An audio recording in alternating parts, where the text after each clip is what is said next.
Hello, everyone. Welcome to today's Dean's Dialogue. We will be beginning our conversation shortly.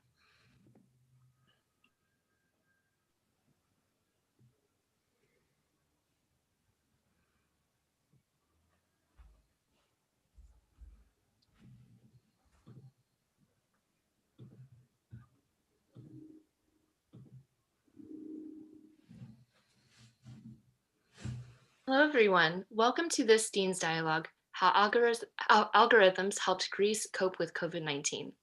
The conversation will last around 40 minutes, after which there will be around 20 minutes for Q&A. If you would like to pose a question, you may do so by clicking on the Q&A button in Zoom. So to introduce the dialogue, I would first like to hand over to Jeff Garrett, Dean of USC Marshall School of Business. So thanks, Eugene, and good morning, good afternoon, good evening, people who are on this call. I think we're in for a fascinating hour today because we're really talking about how to use very high-end analytical skills and the data sources that we now have to address and improve the most important issue in the world right now, which is how we're going to respond to the COVID-19 pandemic. And to do so, we're joined by two professors from Marshall's Data Sciences and Operations Department, a great department. And, I think one thing that's true for business schools in the past 10 years is that the role of data and analytics and now AI has just become more and more and more important. And the Marshall department is a great one, and some of the professors who've been hired in the recent past, including the two people I'm going to speak with today, are just outstanding. So it's not going to be a nerdy talk about how data science works, but how data science can improve the real world, and in this case, how Greece has responded to the pandemic. So without further ado, let me introduce our two panelists today. Kimon Drakopoulos joined Marshall in 2016. He holds an MS and a PhD from MIT in computer science. His undergraduate degree was also in computer science from the National Technical University of Athens in his native Greece. He's joined today by Vishal Gupta, who came to Marshall as a professor in 2014. He also has a PhD from MIT, but in operations, and his undergraduate degree was in math and philosophy at Yale University. As Sujin said, I'm going to have a conversation with these two gentlemen for 35 minutes, and then we'd love to field your questions. So please use the Q&A function to ask any questions that you might have. So Kimon, let me start with you. The project is now called Project EVA. And I'm just wondering about the origins. Were you already working on how algorithms might help with COVID? I know the Greek government got in contact with you. What are the origins of this project? That's a really good question. It's actually a pretty cute story. I did my whole PhD on analytics for epidemics, where I was looking at these very mathematical models for understanding epidemics. And at the time, as you can imagine, it was not a very hot topic. And then when COVID started, I started thinking about these topics again. And at some point, I was reading in the news that Greece, after being on the very conservative side with COVID, very risk-averse, they decided to open up the border. And I was literally curious how they would open up, what was the plan. And one day I just sent an email to the Prime Minister, and I told him I've been working on analytics. Right, send an email to the Prime Minister. Did you know the Prime Minister, or you were just being a patriotic Greek citizen and saying, no, I don't really know if you would call it being patriotic or just freaking out. How the hell would they do this humongous project of opening up a country after 2 months of lockdown? I mean, it was curiosity slash, I guess, being patriotic. And curious. Just send him an email, and without expecting an answer. And 3 hours later, I get an answer from him. Let's chat. And that's how the project started. Okay, so I think for everybody, it's important to do some kind of level setting about just how big the challenge for Greece was. So if I remember it correctly, as you said, Greece was pretty walled off from the rest of Europe, and that had worked pretty well to keep down infections inside Greece. But summer was coming, and tourism is the lifeblood of the Greek economy. And Greece has had economic challenges, so throwing masses of money at testing and contact tracing and things like that was going to be difficult. So what was the context that the Prime Minister wanted you to work in?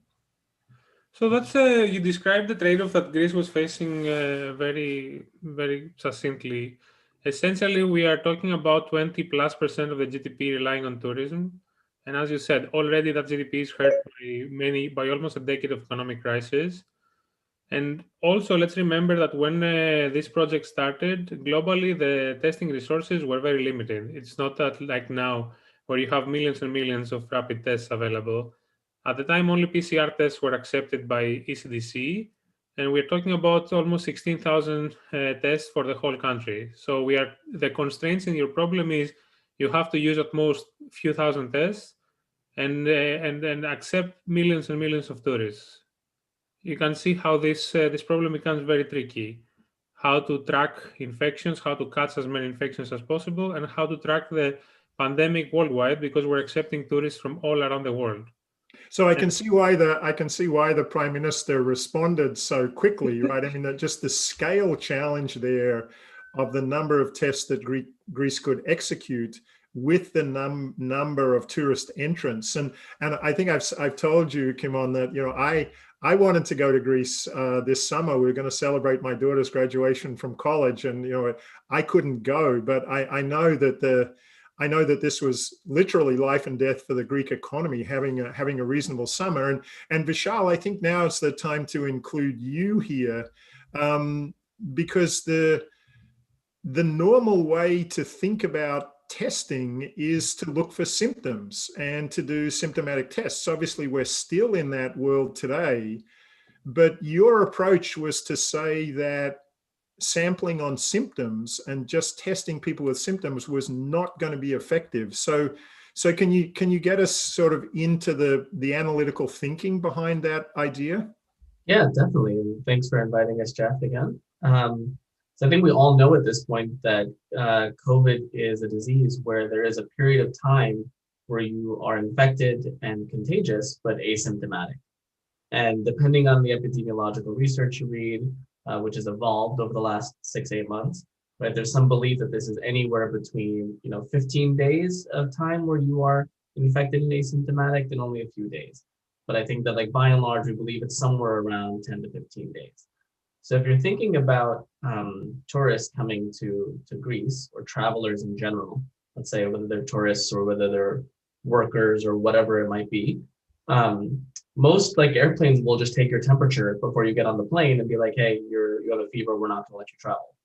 But the real risk is not those people, because those people aren't going to show up. The risk is those people that are in that 10-day window of, okay, I am infected, I am contagious, I don't know because I'm asymptomatic, and I can potentially spread the disease. So when we thought about this, we definitely had to think about, right, how are you going to start doing this sort of testing and targeting when really the population you care about is not the symptomatic population, but the asymptomatic infected population. Okay, so the solution to that ultimately would be just mass blanket testing, but that wasn't available. So you had to figure out how to identify the likely most infectious, most contagious asymptomatic people with very few tests to distribute. So can you talk about how the algorithm works, what goes into it, what kind of confidence you can have about its predictive capability?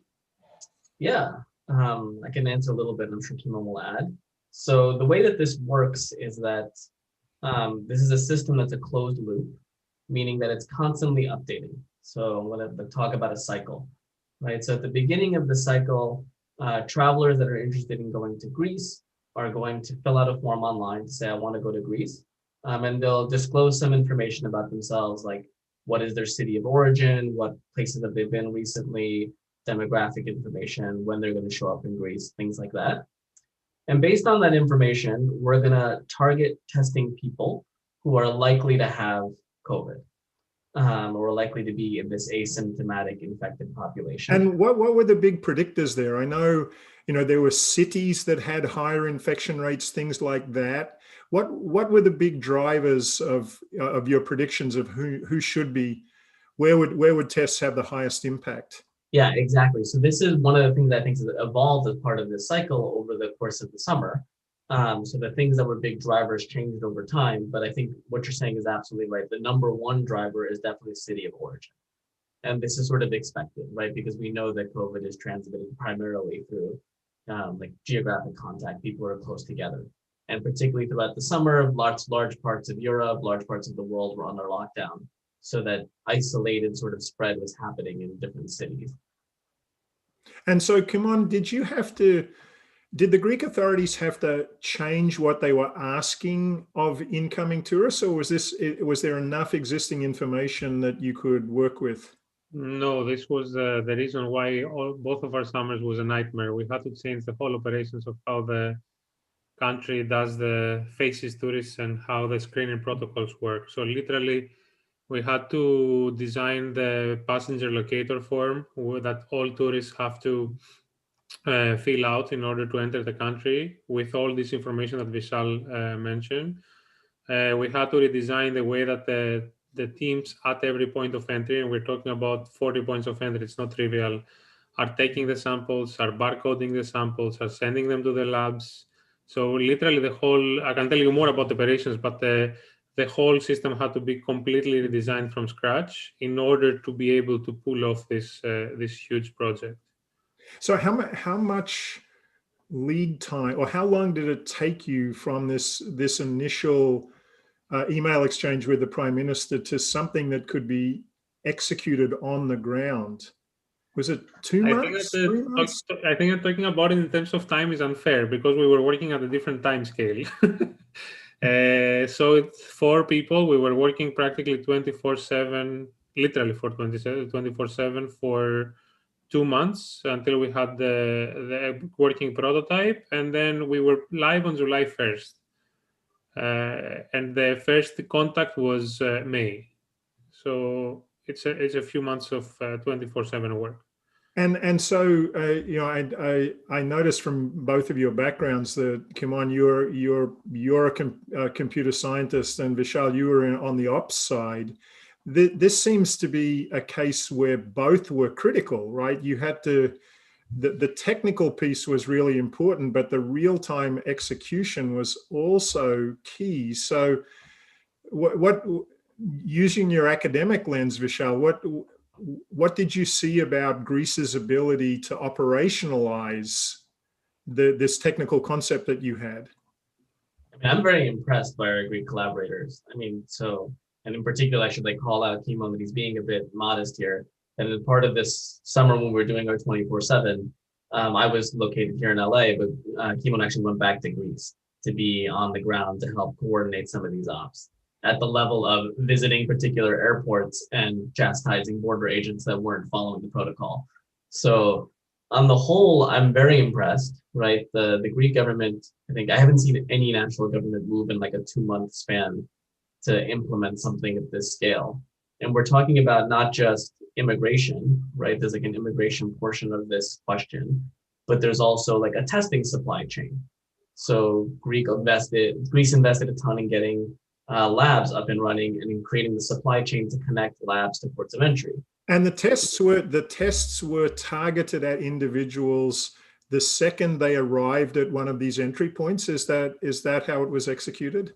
Exactly, yeah. So when you would fill out this form online, if you were choosing to go Jeff this summer, you would have gotten a little barcode back. And when you arrived in Greece, that barcode would be scanned by a border agent. And it would tell the border agent, yes, Jeff should be tested. No, Jeff should not be tested. If you are tested, you get sent to a physician team or a nurse team that'll take your sample. And that sample is then sent anonymously with that barcode to a lab. And then 48 hours later, the result of that is sent back. So this is that closed loop supply chain I was mentioning earlier. So based on what it's sent back, then 2 things will happen. Either you're fine, you don't have COVID, and you go enjoy the rest of your Greek vacation. Or if you're marked as positive, we will ask you to quarantine, and then there becomes a contact tracing team in Greece that comes into play to see who you've met in the last 24 hours or things like that to try to contact trace. And in that 2-day period waiting for the test result, were these people quarantined or were they off on their own recognizance? Yeah, they were asked to self-quarantine, so they weren't. Okay, because I do want to ask a little later about privacy and stereo profiling and all that kind of stuff that I think from an American audience standpoint are really interesting. But one thing here to understand the magnitude of this operation, adding to what Vishal said. So here we're talking about 40 plus points of entry, order of 50,000 visitors per day, a number of tests 8,000, 120 teams of nurses and doctors, 200 people who are checking, 40 labs in the system, and a huge logistics network to be able to transfer samples from ports of entry to labs and the results back into the central database so that we learn and close the loop that Vishal mentioned. Okay, so let me ask 2 questions about this. So first one to you, Kimon, how digital was this entire operation, right? So you've got this barcode, but then there are all these other points of communication. You've got to have test results. You've got to do contact tracing. Was this all digitized?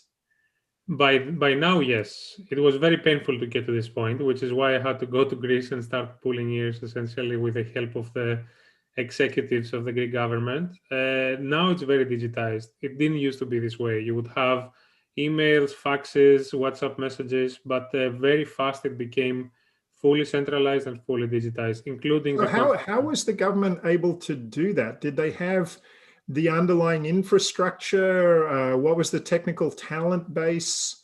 That seems extraordinary, right? I mean, you think about something like digital health in the US, which has been talked about for 20 years, but even getting online doctor records that are transferable across insurance providers and other things looks really difficult. Digitizing this entire thing and doing it in a couple of months just seems extraordinary. So why was it possible? How was it possible? I'll take this, Vishal, just because it's a Greek government-related one. Yeah, and Vishal, I then want to ask you about updating and machine learning and how the algorithms get better. So fair warning, that's my next question. So I'll tell you, and this statement is not at all political. Something that changed in Greece over the past few years is that the technocrat government took over, and the person in charge that I'm working closely with, the Prime Minister, is coming from a very similar background like all of us. He has an MBA, he was at Stanford, at Harvard, so he really understands how analytics is crucial, and also has consulting experience, and he knows how to project manage. So he pointed me and the team and Vishal and Hamza to the right people, and with enough urgency and enough motivation, let's call it politely, we were able to do this as kind of miracle in a few months. That involved tireless hours, the existing infrastructure in Greece, and an investment from the Greek government to essentially hire all the people who help with implementation of different components of these systems. It was an overkill, but I think there's a culture change happening in Greece that's motivated by this person, by the Prime Minister, that we owe the success to partially we owe the success of this project. So that in and of itself, I think technocratic governance in Greece is a very important topic, particularly when we think about all of Southern Europe. But Vishal, going back to the more technical side, we've got these terms that I'm not sure I understand completely, machine learning versus AI versus algorithms, but the simple idea, I hope not simplistic idea behind machine learning is that the algorithms get better and smarter over time as they're implemented more. And you've already mentioned that was a core part of the value proposition here. So can you talk a little bit about how the system gets smarter when it has more information? Yeah, sure. So there's 2 elements here that I think are important. One is that we really think about COVID as a story that changes day by day, right? So we know that you can take a country and have 2 super spreader events or 1 super spreader event, and all of a sudden the safe place looks horrible in a matter of a week. So part of this feedback loop that we've been talking about taking, the latest testing data from travelers we've tested, is about staying on top of this evolving story, right? So that's part of the getting better and better over time. But it also means that from a technical perspective, this problem is a little bit harder because when you choose who to test, you want to choose people that are sick so that you can identify them and then quarantine them and make sure they don't spread the virus in the country. But you also want to choose people so that you can learn. So for example, if we've never seen somebody from LA come to Greece, we don't really have a great sense of what the prevalence of COVID in LA is. And so there's an inherent trade-off in designing these algorithms between identifying sick travelers to from, and then learning about places for which we don't know things. And so, rather than get into the mathematics, I think this is the crucial thing, is that what we were doing when we're designing the algorithm is trying to navigate this trade-off in a smart way. So learn about the places we don't know things about, but at the same time, target the people that we're pretty sure are sick. Okay, and I saw, let's go now to the how it worked side. So I'll follow up directly with you, Vishal, on this topic. I saw in an academic presentation you shared with me that you have an estimate that you identified, you think something like twice as many COVID positive entrants as would have been possible under another system. Can you give us a sense of, what that means? Sure. Yeah. So I think if we're talking about the benefits of EVA, I think we have to talk about two types of benefits. Okay, so we've been talking mostly about targeting here, but there is a second thing that EVA does, which is that we worked very closely, like every 2 days, having conversations with the Prime Minister and the COVID-19 task force about policy making for the country.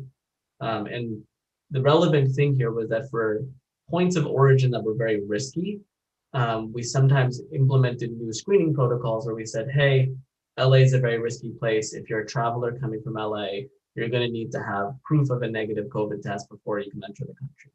And for places that were super, super risky, we would coordinate with the European Union to say, hey, we should just forbid all travel from this place. Okay, so it wasn't identifying infections, it was preventing infections from entering Greece. That was the measure. Yeah, that's 100% right, Jeff. So when we talk about the benefit for EVA, we have to talk about two things. We should talk about how many infected people did we identify. That's sort of the number of infected people caught.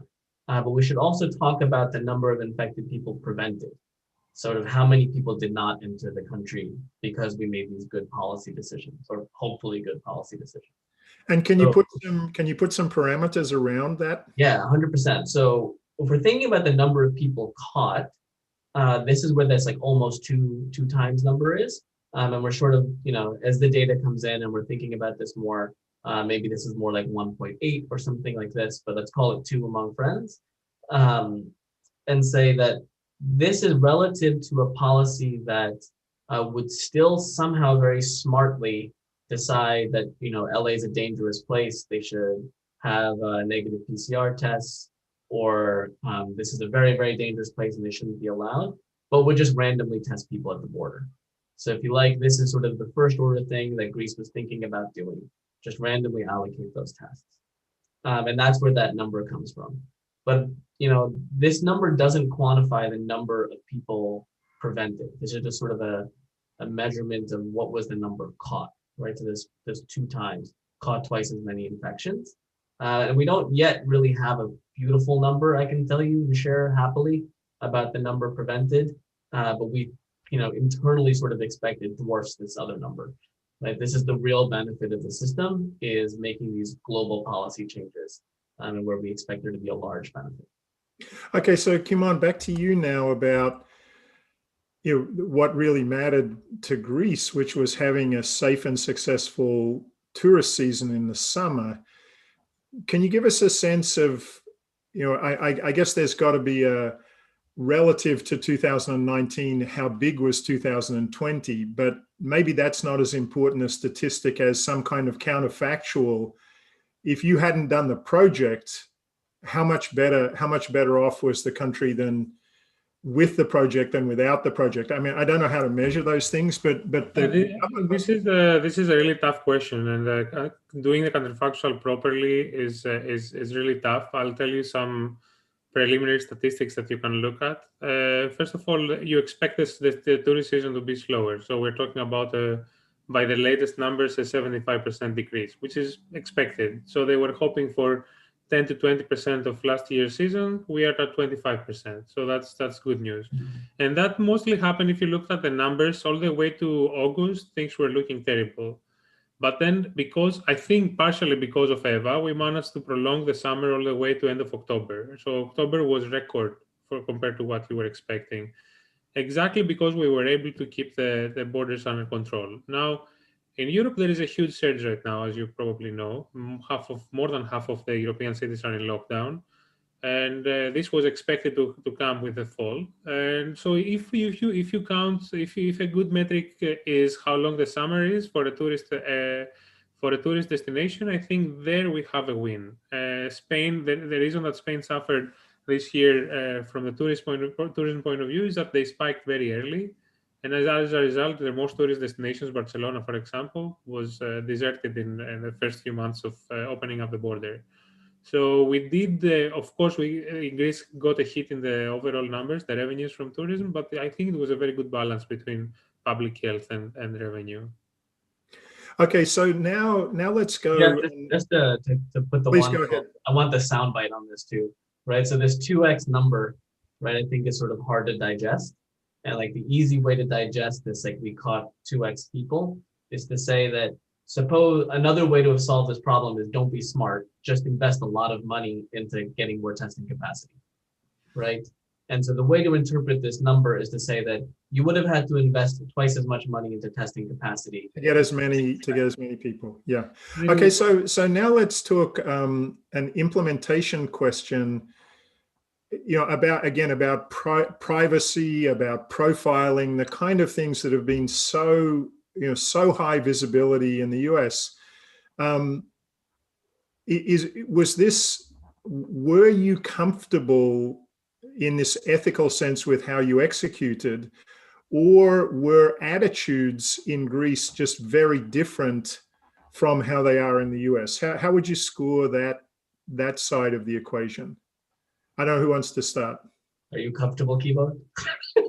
Yeah, I can do it. This is a very interesting question. I mean, let me start by saying that in my mind, the transparency that's offered by these systems helps a lot with the stereotyping part. Because you can imagine, like, naturally a team of Greek scientists trying to decide by hand who gets tested and who doesn't.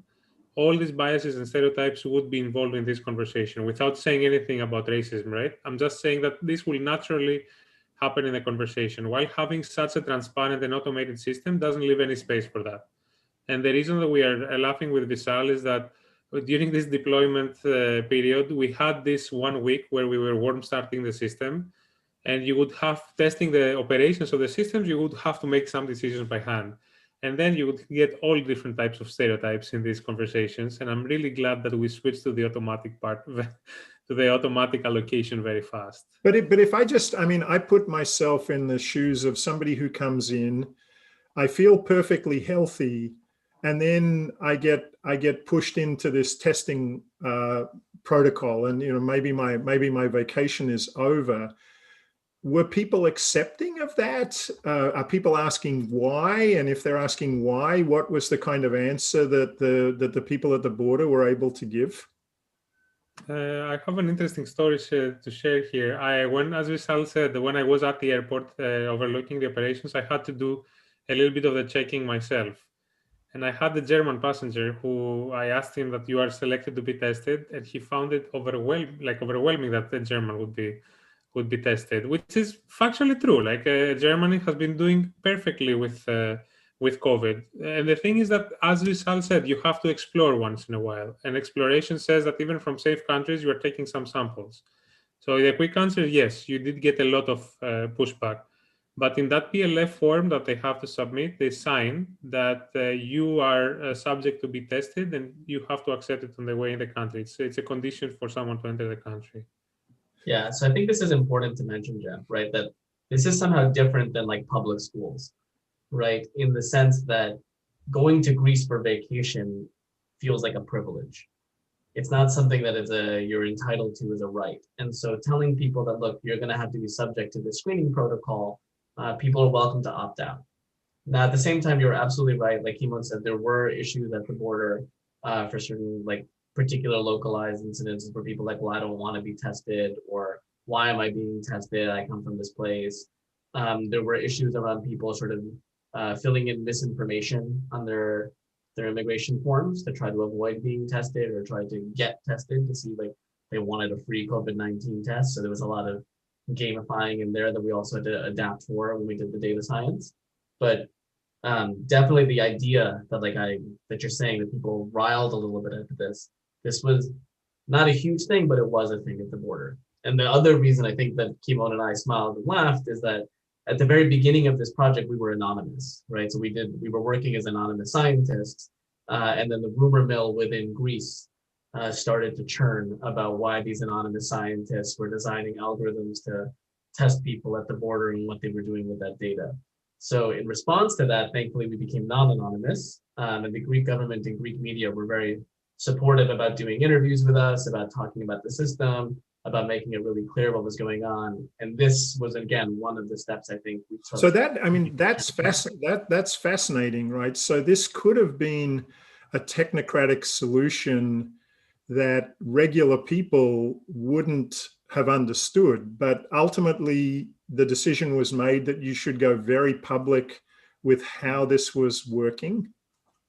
Yes, so not in the mathematics, but in the yeah, no. I understand. You're right. You're not writing equations in the Greek media, but 100%. And I think it was, I will be more political than Kimon. I think that part of this is because I'm not a Greek citizen, for example. So two of our co-authors are not Greek citizens. We're all at US institutions. There was some sense in which, wait, is this politically motivated? There's a diplomatic issue here. And so the choice to be very transparent, to release code open source, to publish all of our findings, things like this, were very deliberate and made really clear early on to make sure that we could get buy-in from the public at large.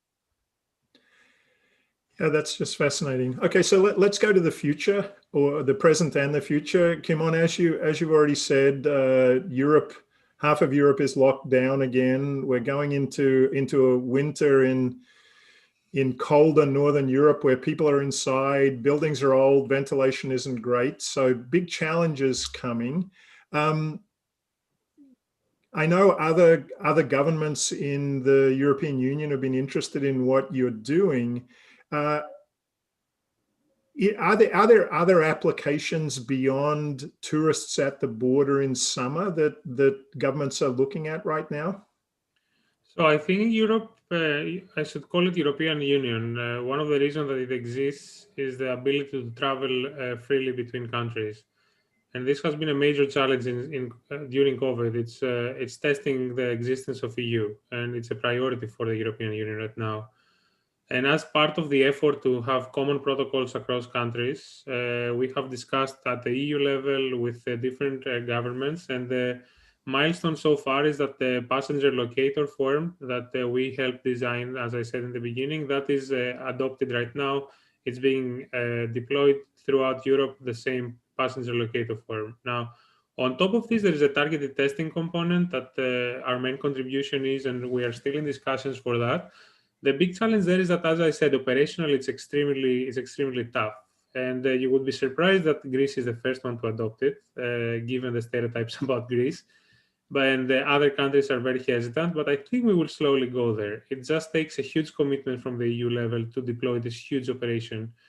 They do understand the value, and we are pushing that this happens at the EU level. I don't have a more concrete update on that. Okay, so that's really interesting. Now, this is kind of the political economy of Europe. One person who's listening in asked that question. Did the EU support Greece, or was Greece doing an experiment that now the rest of the EU might adopt? It was a Greek experiment, right? There was no EU in this, as I understand it, in the beginning. That's right. So let me clarify. I think the experiment was, experiment can have a negative connotation in the sense that these techniques have been tested in many other applications. So the experiment was not that we didn't know what would happen or this would fail. We were sure that this would benefit compared to the benchmark of random testing. And the question is how much. So in that sense, it was an experiment, but it's not that we had no idea that whether this will work or not. We were sure that it would. And now on the EU supports the part, financially, there is a huge support package for all the member states, from which many of these projects are being funded. We are not being funded. We didn't get anything for this. But there are all these developers, all these databases, Amazon Web Services that have to be paid. And all these, I believe, are coming from the European Union support package. In that sense, EU was there, but not in the design of the system. Interesting. So Vishal, no surprise somebody in LA asked about, hey, would this work in Hawaii?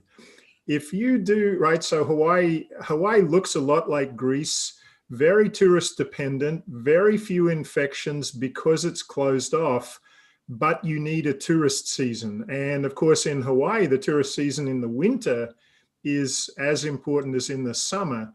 So have you thought about, could Hawaii do this? What would it take for Hawaii to do this? Is the political environment as supportive or less supportive? Have you done that thought experiment, or maybe it's more than a thought experiment? You're thinking about it. Yeah, we've actually talked a lot about this. I think Hawaii is a really interesting counterpoint to what's happening in Greece, at least to date historically. So Hawaii took the point of view early on that people probably know that if you're going to come in as an incoming traveler, you have to quarantine for 2 weeks. And they were very serious about it. So there were tourists that were arrested, that were fined. They took it very seriously. And as a consequence, their tourist season just disintegrated. They had like 60% unemployment within the travel industry. 98% of tourists didn't think there was a 98% drop in tourist arrivals. So huge mess. And I think that, there's two sort of problems I see with that approach that Hawaii took. One is that it's not data-driven, and one is that it's sort of static. And we have talked a lot about, well, why shouldn't Hawaii just do what we do in Greece? And I think it's an opportunity, right? It's something we could do that would be great. There is some more additional challenges, as there always are when you kind of move settings. I think one of them, for example, is that because Hawaii is a state within the US, sort of putting different requirements about people traveling from different origin states in the US to Hawaii is a little bit dicey, right? It's hard to say. In a political sense, right? Not in an algorithm sense, just in exactly, yeah. The political sense that we don't believe in this in the US, right? So we sort of believe that people should be able to travel across straight borders. There's no infrastructure at straight borders to sort of, to check your passport or something. That doesn't happen. You just drive down the highway and suddenly you're in Oregon. Right, but in Hawaii, you could do that, right? You could have every plane go through. You could 100% do it with border agents. Destination and. Yeah, I guess what I'm speaking to is that the American mentality would rise up. Yeah, right? yeah. We would rile at this idea that, wait a minute, just because I'm from California, I'm going to get tested when I go to Hawaii. But if I was from, I don't know, we're somewhere safe right now in the U.S. Safe place in the US that I wouldn't be tested, it seems a little bit awkward. And I think people would push back on this. And I think that's an additional challenge that we would have to navigate if you wanted to deploy something like that within state borders. Yeah, it's interesting. So let's do a little more international comparison. I'm Australian, as I think you both know.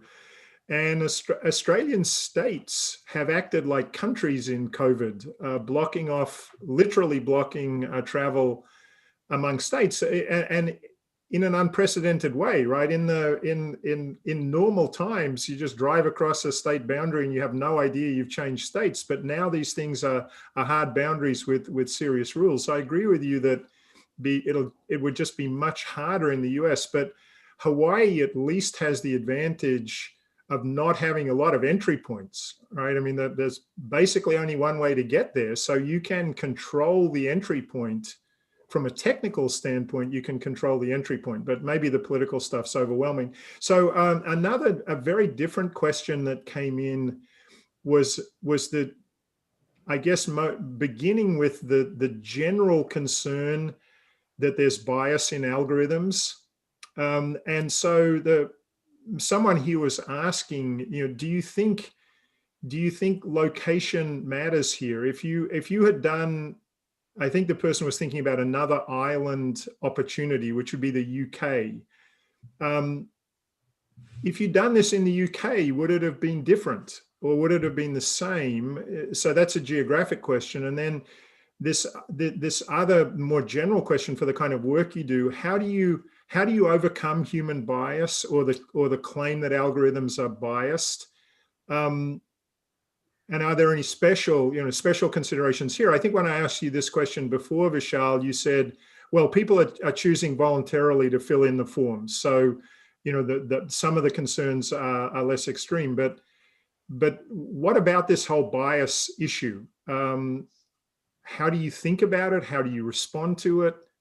Yeah, I think that personally, when I think about this is that I distinguish between two types of bias in algorithms. So we can think about what we want to call bias in intent and bias in impact. So in terms of impact, it is 100% the case that if you are from certain countries and going to Greece, and those countries are, places where there's a ton of COVID at the moment, you're going to get tested. And to the extent that there are certain parts of Europe where certain countries are not as ethnically diverse or predominantly represented by one ethnicity, you could say, hey, Vishal, your algorithm is, disproportionately testing people of this ethnicity. And that's true, and I can't really push back on that. But what I'll say is that the algorithm is not biased in intent, in the sense that there is no marker for ethnicity on this form. What there is a marker for is your location of origin, and that's entirely based on epidemiological concerns, right? That we know that the virus spreads epidemiologically between people in the same city. So regardless of your ethnicity, if you're from the same city, your a priori likelihood of having the virus is sort of the same to us. And so I think this is one of the ways that I've thought about this, but I think anytime you talk about bias in algorithmic decision-making, there's some questions here, which is again, one of the reasons why we really strive for transparency. We strive for a lot of decision support tools so that we can help decision makers in Greece really understand what is going on behind the scenes, look at dashboards and make appropriate choices in those ways. Okay, so where you're coming from, really mattered in this story, where a traveler was coming from. One question that came in was how granular did you get and what level of aggregations worked the best? So we've got country, state, city, or some part of a city. Did you experiment around a little bit with that, and what was the optimal outcome? So we started with country level for a few weeks, and then we switched to moving to, let's call it a region level, which is an aggregation of a few cities.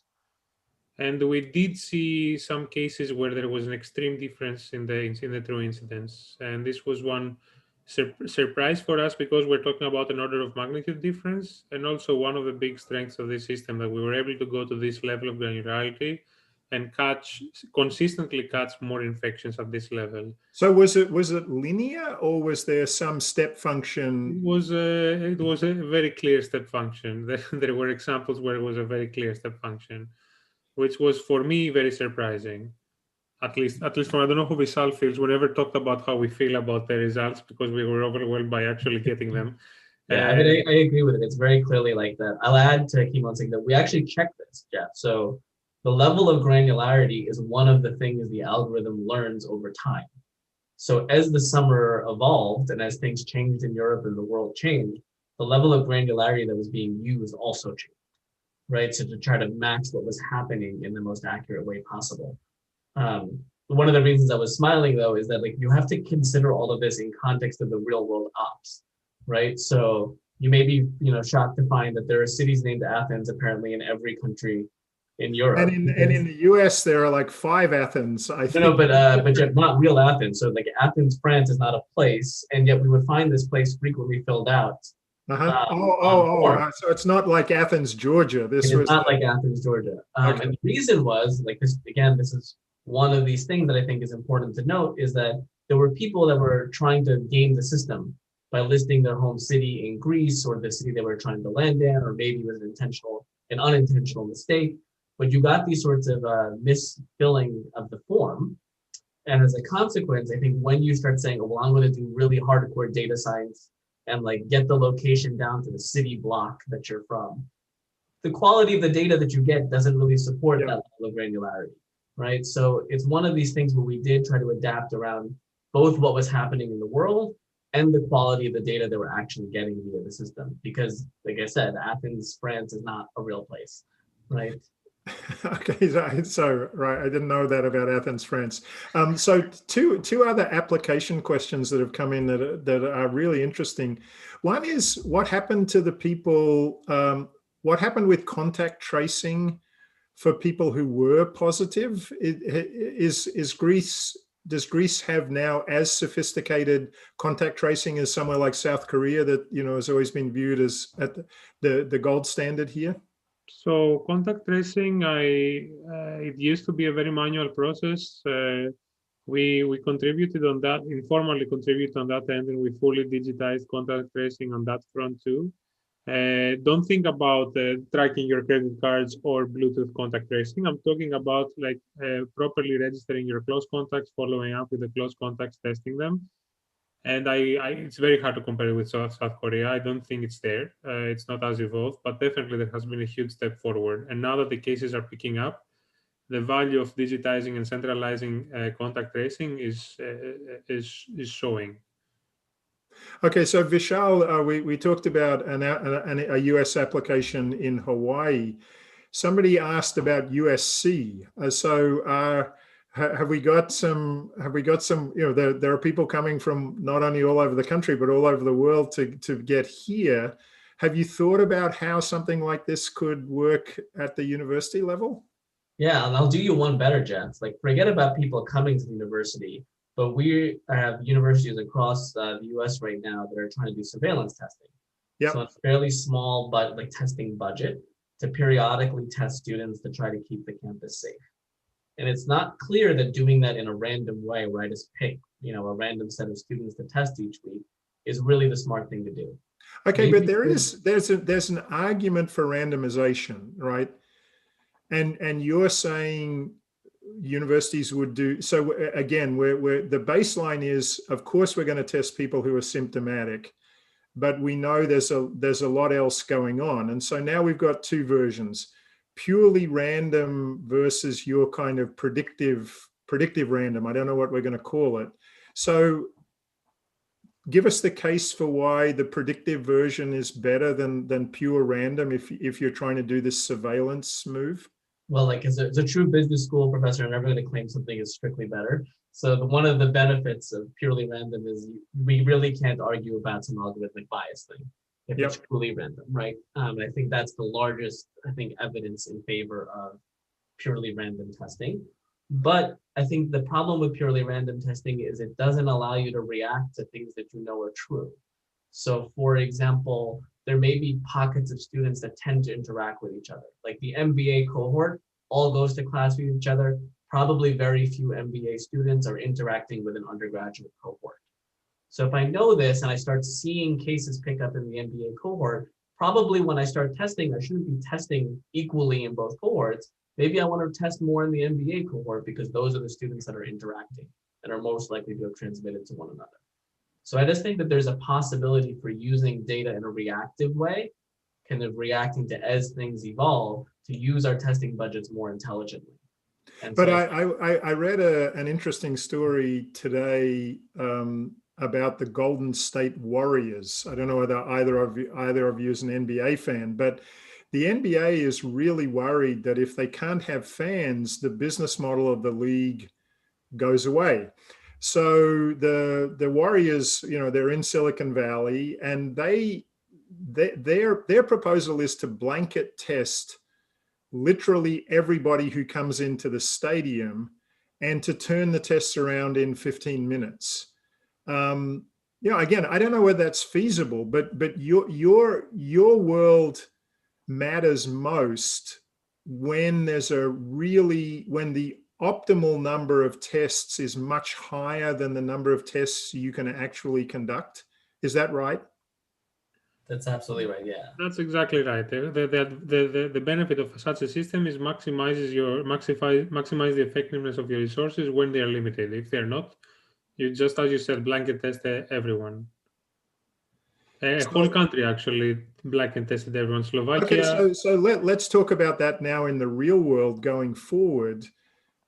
Do you think the world should be doing, let's say tests are scarce at some level. I don't know how scarce is scarce, but tests are scarce at some level. We've got to be testing people who are asymptomatic. Should everyone be using the broad ethos that you've developed here to try to make the asymptomatic testing more effective? I don't know who wants to respond to that. I honestly really think so. If you and Vishal, please add on this. Yes, they should, and I'll put my Venmo account in the chat box should anyone want some particular consulting services on implementing this.